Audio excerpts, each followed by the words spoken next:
আসসালামু আলাইকুম। আশা করি নিশ্চয়ই ভালো আছেন। তো স্বাগত জানাচ্ছি আরো একটা নতুন এনালাইসিস ভিডিওতে।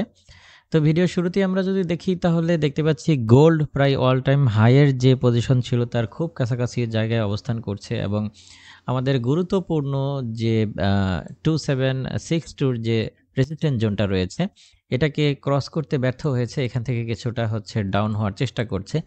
তো আমরা আজকের দিনে দেখার চেষ্টা করব এটা কি আরো কারেকশন দিবে নাকি এখান থেকে আবারও বুলিশ হওয়ার কোনো চান্স রয়েছে ইত্যাদি বিষয়গুলো নিয়ে আজকের এই ভিডিওতে আলোচনা করব।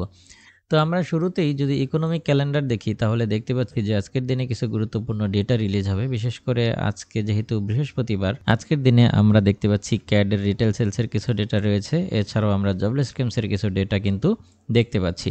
তো জবলেস ক্লেমসের এই ডেটাগুলো আজকে যদি আমরা এই ডেটাগুলো দেখি তাহলে মোটামুটি কিন্তু এখানে জবলেস ক্লেমসের ডেটাগুলো ডলারের জন্য নেগেটিভ প্রত্যাশা করা হচ্ছে। অর্থাৎ এখানে ডেটা টেবিলে আমরা যে ভ্যালুগুলো দেখতে পাচ্ছি এইটাই যদি আসে তাহলে কিন্তু ডলার আরও দুর্বল হয়ে যাওয়ার সম্ভাবনা রয়েছে। তো দেখা যাক, এটা অনেক বেশি আপ ডাউন হয়ে থাকে এই ডেটার ক্ষেত্রে। আসলে কি আসে সেটা দেখে আমরা সিদ্ধান্ত নিতে পারবো। তবে যদি আমরা এমনিতেও মার্কিন শ্রমবাজার নিয়ে আলোচনা করি তাহলে মার্কিন শ্রমবাজারের অবস্থা খুব বেশি যে একটা ভালো সেটা কিন্তু না। অর্থাৎ সেই হিসেবে এইটা যদি আসে তাহলে অবাক হওয়ার কিছু থাকবে না। তো এই হচ্ছে পরিস্থিতি এবং আমরা দেখতে পাচ্ছি যে গোল্ড এই মুহূর্তে অনেকটা হাই অবস্থান করছে এবং আমাদের গুরুত্বপূর্ণ যে রেজিস্ট্যান্স জোন সেটা হচ্ছে 2760-62 যে লেভেল, এটাকে ক্রস করতে ব্যর্থ হয়েছে। আমি যদি লেভেলটাকে একটু জুম আউট করে দেখাই তাহলে আপনারা বুঝতে পারবেন যে এটা বেশ ভালো স্ট্রং একটা লেভেল। এই কারণ এখান থেকে অতীতে ব্রেকআউট হয়েছে আমরা দেখেছি। তো ঠিক সেম জায়গায় অবস্থান করছে এবং এখানে এসে প্রাইস কিন্তু এটাকে ক্রস করতে ব্যর্থ হয়েছে। এখন বর্তমান পরিস্থিতিতে এই এরিয়াটা যেহেতু ক্রস করতে ব্যর্থ হয়েছে সেই হিসেবে এখান থেকে একটা টেকনিক্যালি কারেকশন আসতেও পারে। তো আমরা যতক্ষণ পর্যন্ত আমাদের এই 2762-60 এই জোনটা যতক্ষণ না ক্রস করবে ততক্ষণ আমরা সেলের চিন্তা ভাবনা করতে পারি এবং এই এরিয়াটা ক্রস করে যদি উপরে উঠে যায় তাহলে নতুন একটা হাই তৈরি করতে পারে। আর যতক্ষণ এটা ক্রস করতে ব্যর্থ হবে ততক্ষণ আমরা আসলে শর্ট টার্মের জন্য কিছু সেল করতে পারি।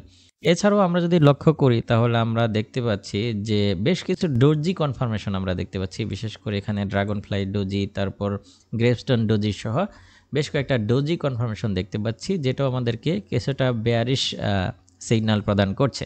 তো সেই হিসেবে আজকের দিনে আমি আপনাদেরকে বাই এবং সেল উভয় দিকেই প্রাইসগুলো নোট করে দিচ্ছি যে কোন প্রাইজে গেলে আমাদের কি সিদ্ধান্ত নিতে হবে বা আমরা কি ধরনের অ্যাকশন নিব। তো প্রথমেই আমরা যদি প্রাইসটাকে পুনরায় এই প্রাইজের আশেপাশে পেয়ে যাই তাহলে এখান থেকে সেল নিতে পারি এবং এটার স্টপ লসটা এখানে রাখতে পারি। এবং আমাদের আজকের দিনে প্রাইসটা যদি এই লেভেলটাকে ক্রস করে, অর্থাৎ এই লেভেলটাকে যদি ক্রস করে তাহলে আশা করছি প্রাইসটা মোটামুটি 2730-34 এই রেঞ্জে চলে আসতে পারে। তো সেই হিসেবে যদি এই এরিয়াটা ক্রস করে, এই এরিয়াটা 2750, তো 2750 যদি ক্রস করে তাহলে 2750 নিচ থেকেও আমরা সেল করতে পারি এবং এখান থেকে সেল করলে আমরা স্টপ লসটা এই দিকটায় রাখবো।